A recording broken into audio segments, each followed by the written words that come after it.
លើកដៃសំពះគុណលោកង៉ែតនេះលោកនាំមកនៅស៊ីម៉ង5តោនដើម្បីសាងផ្លូវថ្មីអង្គក្តីដើម្បីសាងផ្លូវថ្មីអង្គក្តីដើម្បីសាងផ្លូវថ្មីអង្គក្តី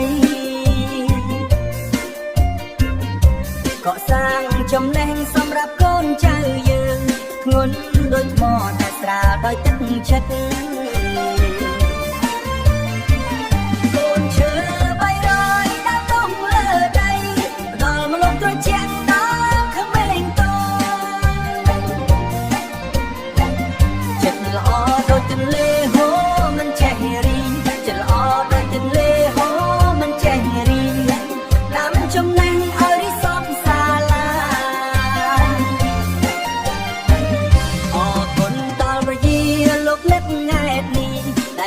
ជ្រោមជ្រែងដោយចិត្តជ្រះថ្លា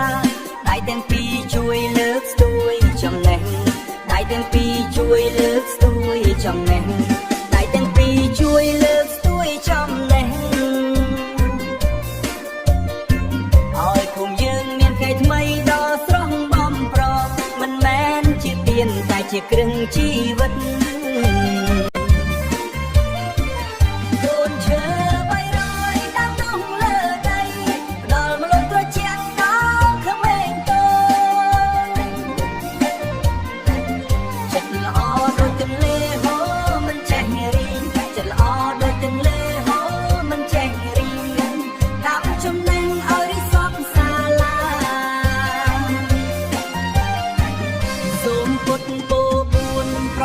ជួបលោកអាយុ